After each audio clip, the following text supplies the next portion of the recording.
என் நெஞ்சில் குடியிருக்கும் திருச்சி பகுதி மக்கள் உங்கள் அனைவருக்கும் என்னுடைய வணக்கம். எல்லாரும் எப்படி இருக்கிறீங்க? காலையில் எல்லாரும் சாப்பிட்டீங்களா? ரொம்ப நேரமா வெயிட் பண்றீங்க போல. இந்த சீக்கிரம் முடிச்சிடுறேன். கேஸ் பிரச்சனையெல்லாம் எப்படி இருக்கு? சரியாயிடுச்சா? சால்வ் ஆயிடுச்சா? கேஸ்லாம் புக் பண்ணீங்கன்னா புக் ஆகுதா? இந்த கேஸ் பிரச்சனையினால எவ்வளவு பிரச்சனைகள், எவ்வளவு டீ கடைகள் மூடிட்டாங்க, எவ்வளவு ஹோட்டல்ஸ் மூடிட்டாங்க, இதனால எவ்வளவு கஷ்டங்கள், எவ்வளவு நஷ்டங்கள். அவங்களாச்சும் கொஞ்சம் உஷாரா இருந்திருந்தாங்கன்னா இந்த கேஸ் தட்டுப்பாடை கொஞ்சம் கண்ட்ரோல் பண்ணியிருக்கலாம். இவங்களாச்சும் கொஞ்சம் முன்னெச்சரிக்கையா இருந்திருந்தா அட்லீஸ்ட் நம்ம ஊர்லயாச்சும் இந்த கேஸ் தட்டுப்பாடை கொஞ்சம் கண்ட்ரோல் பண்ணியிருக்கலாம். இவங்க 2 பேரும் தான் இதுக்கு காரணம். ஆனா நம்ம ஸ்டாலின் சாரை கேட்டீங்கன்னா நமக்கு அதுக்கும் சம்பந்தமே இல்லையே அப்படின்பாரு. ஆனா அவரு வீட்டில் ஏதாவது ஒரு ரைடுனா, அவரு வீட்டில் ஏதாவது ஒரு பிரச்சனைனா டெல்லிக்கு பறந்து போயிட்டு வருவாரு. இந்த கேஸ் சிலிண்டர் பிரச்சனைக்கு கொஞ்சம் டெல்லிக்கு பறந்து போயிட்டு வரலாம்ல, கொஞ்சம் பிரயோஜனமா வச்சு இருக்கும்ல. கேஸ் சிலிண்டருக்கு மானியமா 100 ரூபாய் தருவேன்னு சொன்னீங்களே, என்ன ஆச்சு? கரும்புக்கு ஆதார விலையா 4000 ரூபாய் தருவேன்னு சொன்னீங்களே, என்ன ஆச்சு? இந்த ரேஷன்ல சர்க்கரை 1 கிலோ எக்ஸ்ட்ரா தருவேன்னு சொன்னீங்களே, என்னாச்சு? ரேஷன்ல உளுந்தம்பருப்பு கொடுப்பேன்னு சொன்னீங்களே, என்னாச்சு? நானும் இது எத்தனை வாட்டி ரிப்பீட் பண்றதுன்னு எனக்கு தெரியல. நீட்டை ரத்து செய்வோம்னு சொன்னீங்களே, என்னாச்சு? ஸோ எதெல்லாம் அவரால் செய்ய முடியாதோ அதையெல்லாம் பொய் வாக்குறுதிகளாக கொடுத்து ஏமாத்துறது தான் இவருடைய வேலையே. இப்போ அடுத்த செட் ஆஃப் இந்த பொய் வாக்குறுதிகளை ரெடி பண்ணிட்டாரு. அதனால அவரை மாதிரி நாங்க பொய் வாக்குறுதிகள்லாம் கொடுக்க மாட்டோம். மக்களுடைய தேவைகள் என்னன்னு சரியா புரிஞ்சுக்கிட்டு அதுக்கேற்ற மாதிரி தான் நாம செயல்படுவோம். 6 சிலிண்டர்கள் தாய்மார்களுக்கு கட்டணம் இல்லாம அன்னபூர்ணி சூப்பர் 6 திட்டம் சொன்ன மாதிரியே நிறைவேற்றுவோம். கல்யாணம் ஆகி போற நம்ம தங்கைகளுக்கு 1 பவுன் தங்கமும் பட்டு சேலையும் சொன்ன மாதிரியே கொடுப்போம். 60 வயசு வரைக்கும் இருக்கிற குடும்ப தலைவிகளுக்கு மாதந்தோறும் 2500 சொன்ன மாதிரியே கொடுப்போம். என்னுடைய அம்மா, அக்கா, தங்கைகள் எல்லாருமே தமிழ்நாட்டில் எந்த மூலையிலிருந்து எங்க வேணாலும், தமிழ்நாட்டுக்குள்ள எந்த பஸ்ல வேணாலும் ஃப்ரீயா சொன்ன மாதிரியே ஃப்ரீயா போகலாம். கல்வி, ரேஷன், மருத்துவம், குடிநீர், சாலை வசதி, பஸ் போக்குவரத்து, இந்த மாதிரி அடிப்படை விஷயங்கள்ல தான் எங்களுடைய முதல் கவனம் இருக்கும். நான் ஏற்கனவே சொன்னது மாதிரி நிறைய கவர்மெண்ட் ஸ்கூல்ல இந்த டாய்லெட் வசதிகள்லாம் சரியா இல்லை, அதை சரிப்படுத்தணும்னு சொன்னோம். உடனே இதெல்லாம் ஒரு பெரிய விஷயமா அப்படின்ட்டு சில அறிவாளிங்க கேட்டாங்க. அந்த அடிப்படை வசதிகள் இல்லாததுனால தான் ஒரு 12th ஸ்டாண்டர்ட் படிக்கிற பொண்ணு ஒரு அவசரத்துக்கு ஒரு காட்டு பக்கம் ஒதுங்கினாங்க. என்னாச்சு? இந்த உலகத்தை விட்டே போயிட்டாங்க. அதுக்கு என்ன காரணம்? இந்த மாதிரி அடிப்படை வசதிகள் இல்லாததான் காரணம். அதனால் என்னுடைய தாய்மார்களே, உங்களுக்கு பாதுகாப்பு இல்லாத இந்த அடிப்படை வசதிகள் கூட செஞ்சு கொடுக்காத இந்த தீய சக்தி திமுக அரசை என்ன பண்ணலாம்? தூக்கி வீசி எறிவோமா? எதுக்கு இப்ப அங்க இங்க சுத்திக்கிட்டு நம்ம ஊருக்கே வருவோம், நம்ம திருச்சிக்கே வருவோம். இங்க ஒரு மந்திரி இருக்கிறாரு, நகராட்சி துறையில வேலை வாங்கி தரதா சொல்லி கோடிக்கணக்கான பணத்தை லஞ்சமா வாங்கிக்கிட்டு தகுதியானவங்களுக்கு எல்லாம் வேலை வாய்ப்பு கிடைக்காத அளவுக்கு பண்ணிருக்கிறாரு. இதெல்லாம் எவ்வளவு பெரிய ஒரு ஏமாத்து வேலை. அதனால நம்ம தம்பி தங்கைகளே, உங்களுக்கு இந்த வேலை வாய்ப்பை பறிச்ச இந்த ஸ்டாலின் சார் சர்க்காரை என்ன பண்ணலாம்? தூக்கி வீசி எறிவோமா? உங்களுக்கு இந்த பாதுகாப்பு இல்லாத, சட்டம் ஒழுங்கு சரியில்லாத இந்த தீய சக்தி திமுக அரசை என்ன பண்ணலாம்? தூக்கி வீசி எறிவோமா?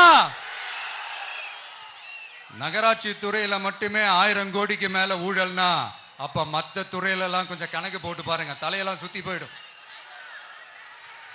நான் கொஞ்ச நாளைக்கு முன்னாடி சொல்லியிருந்தேன், இந்த ஸ்டாலின் சார் டாக்ஸ் அப்படின்ட்டு, இந்த ஜிஎஸ்டி மாதிரி எஸ்எஸ்டி, அதை பத்தி அவங்க வாயை திறக்கலைங்க. என்னமோ அவங்களே ஒத்துக்கிட்ட மாதிரி இருக்குது. ஆமா, இப்படி ஒரு டாக்ஸ் இருக்குது அப்படின்னு அவங்களே ஒத்துக்கிட்ட மாதிரி ஆயிடுச்சு.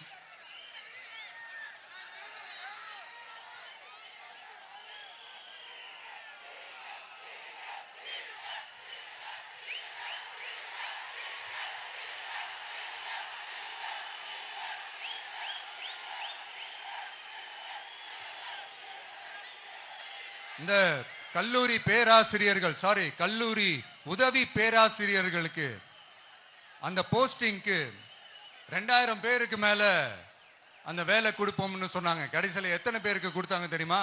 வெறும் 5 பேருக்கு. 2000 எங்க, இந்த 5 எங்க? அதனால இதெல்லாம் வெறும் அறிவிப்புகள் மட்டும்தான். இந்த மாதிரி லட்சக்கணக்கான காலி பணியிடங்களை நிரப்புவோம்னு சொன்னாங்க, அதுவும் என்ன ஆச்சுன்னு தெரியல. இதெல்லாம் வெறும் அறிவிப்புகள் மட்டும்தான். இதனால ஒரு யூஸுமே கிடையாது. யூஸ்லெஸ் கவர்மெண்ட் இது. அது மாதிரி 100% ஒரு நியாயமான ஒரு ஆட்சியை நாம கொடுப்போம்ங்க. 100% நீங்க இந்த விஜய நம்பலாமுங்க. நீங்க நம்புறீங்கன்னு எனக்கு தெரியும். அதனாலதான் என்னுடைய சொந்த பந்தங்களாகிய உங்ககிட்ட எனக்கு அந்த உரிமை இருக்கு. எனக்கு ஒரு வாய்ப்பு கொடுங்க, எனக்கு ஒரு சான்ஸ் கொடுங்கன்னு உங்ககிட்ட கேட்காம வேற யாருக்கிட்ட நான் கேட்பேன்? அதனால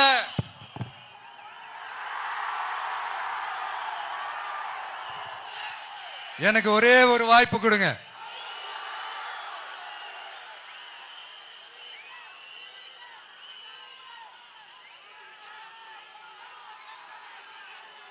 இருந்தாலும் ரொம்ப முக்கியமா ஒன்ன நீங்க ஆழமா மனசுல வச்சுக்கணும்.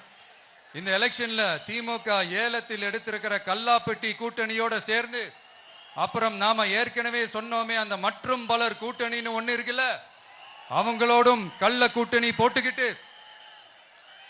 எல்லாரும் முன்னா சேர்ந்துக்கிட்டு நம்மள உங்க விஜய எப்படியெல்லாம் எதிர்க்கிறாங்கன்னு நான் சொல்லிதான் உங்களுக்கு தெரியணும்னு அவசியம் இல்லை.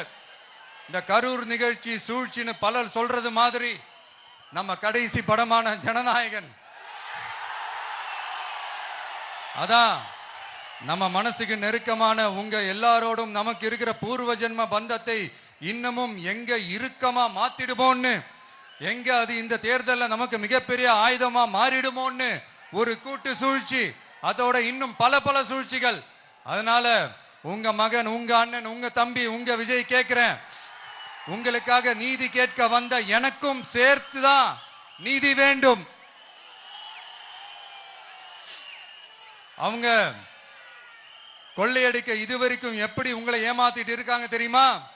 இந்த காங்கிரஸ்ல இருக்கிற சிலரை கையில பணப்பையில போட்டுக்கிட்டு சிறுபான்மை மக்களை ஏமாத்த ஒரு நேரடி பாதி கதர் கூட்டணி, அப்புறம் இந்த மற்றும் பலர் கூட்டணின்னு ஒண்ணு இருக்குல்ல, அதோட டெல்லி ஓனரோட ஒரு கொள்ளைப்புற கள்ள கூட்டணி, அதாவது பாதி காவி கூட்டணி. கொள்கைன்னு ஏமாத்துறாங்க. அதனால இந்த திமுகவையும் நம்பாதீங்க, இந்த பாஜகவையும் நம்பாதீங்க. 2 பேரும் வேற வேற கூட்டணி எல்லாம் கிடையாது, ஒரே கூட்டணி தான். 2 பேரையும் நம்பாதீங்க. இதுல எந்த டவுட்டும் உங்களுக்கு வேணாம். நீங்க திமுகவுக்கு ஓட்டு போட்டாலும் சரி, அந்த மற்றும் பலருக்கு நீங்க ஓட்டு போட்டாலும் சரி, நீங்க யாருக்கு ஓட்டு போடுறதுக்கு சமம்னு நீங்களே புரிஞ்சுக்கோங்க. அதனால இந்த வரப்போற தேர்தலில் டிவிகேக்கு உங்க சப்போர்ட்டை கொடுங்க. இன்னும் பல வருஷத்துக்கு தமிழ்நாடு சூப்பரா இருக்கும். அப்புறம் நான் ஒரு விஷயத்தை திருப்பி ரிப்பீட் பண்றேன்னு சொல்லி யாரும் தவறா எடுத்துக்க வேணாம். ஏன்னா அது என்னுடைய கடமை. ஒவ்வொரு ஊருக்கும் போய் அதை நான் ரிப்பீட் பண்ண சொல்லியே ஆகணும். ஏப்ரல் 23ஆம் தேதி சும்மா காலங்காத்தால பக்காவா ரெடி ஆயிட்டு ஓட்டர் ஐடி கார்டை கையில எடுத்துக்கிட்டு முதல்ல பூத்துல போய் நின்னு அந்த விசில் சின்னத்துக்கு நேரா இருக்கிற அந்த பட்டனை ஒரு அழுத்துங்க. உங்க வீட்டுல இருக்கிற ஒவ்வொருத்தரையும் அழைச்சிட்டு போங்க. சப்போஸ் வெளியூர்ல இருந்து இங்க திருச்சியில இருக்கீங்கன்னா என்னடா ஊருக்கு போய் ஓட்டு போடணுமேன்ட்டு அசால்ட்டா விட்டுறாதீங்க. இப்பவே அட்வான்ஸ் அவங்களுடைய டிக்கெட்டை புக் பண்ணுங்க. இது ஒரு தலைமுறைக்கான ஒரு தேர்தல், உங்களுக்கான தேர்தல். எவ்வளவு பெரிய வசதியான வாழ்க்கையா இருந்தாலும் எல்லாத்தையும் உதறி தள்ளிட்டு உங்களுக்காக மட்டுமே வந்திருக்கிறேன். உங்களுக்காக நன்றி கடன் செலுத்துறதுக்காக மட்டுமே வந்திருக்கிறேன். அத்தனை வழிகளையும் தாங்கிக்கிட்டு உங்களுக்காக மட்டுமே வந்திருக்கிறேன். ஒரு நாளும் பொய் சொல்லி உங்களை நான் ஏமாத்த மாட்டேன். இந்த 4 முனை போட்டி 40 முனை போட்டின்னு எத்தனை முனை போட்டின்னு வந்தாலும் இங்க 2 முனை போட்டி மட்டும்தான். ஒன்னு டிவிகே, இன்னொன்னு டிஎம்கே. மக்கள் விரோத ஆட்சி நடத்துற ஸ்டாலின் சார் வேணுமா, மக்களை நேசிக்கிற விஜய் வேணுமா? அவ்வளவுதான் இந்த தேர்தலே. அதனால உங்க விஜய்க்கு, உங்க அண்ணனுக்கு, உங்க தம்பிக்கு, உங்க பிள்ளைக்கு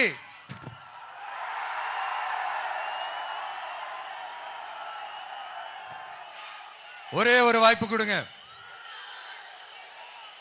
தயவு செஞ்சு விசில் சின்னத்துக்கு ஓட்டு போடுங்க.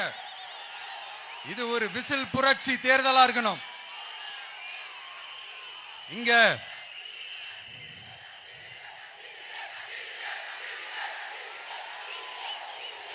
தேங்க்யூ. இங்க திருச்சி இந்த எல்லா தொகுதியிலும் நம்மளுடைய நண்பர்களை, நம்மளுடைய தோழர்களை வேட்பாளர்களா அன்னைக்கு அறிவிச்சேன், நான் நிப்பாட்டி இருக்கேன். அவங்க வேற, நான் வேறன்னு தயவு செஞ்சு பிரிச்சு பாத்துறாதீங்க. அவங்க எல்லாரையும் வெற்றி பெற செய்யணும்னு உங்க எல்லாரையும் தாழ்மையுடன் நான் கேட்டுக்கிறேன். நான் தன்னந்தனியாளு, நீ ஏளனமா பாரு. கொஞ்சம் நவுந்தனா இங்க 8 கோடி பேரு. மிரல போது ஸ்டேட்டு எங்க விசில் சத்தம் கேட்டு. நல்லவங்க வாழ நீ விசிலு கடி ஓட்டு. கடைசி நம்பிக்கை மக்களை தேடி வருது. அதை இறுக்கி புடிச்சு ஒரு வரலாறு எழுது. உங்க விஜய் நான் வர. விசில் அடிக்க ரெடியா?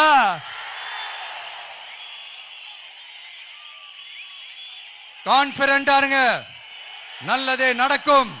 வெற்றி நிச்சயம். மீண்டும் சந்திக்கும் வரை நன்றி, வணக்கம்.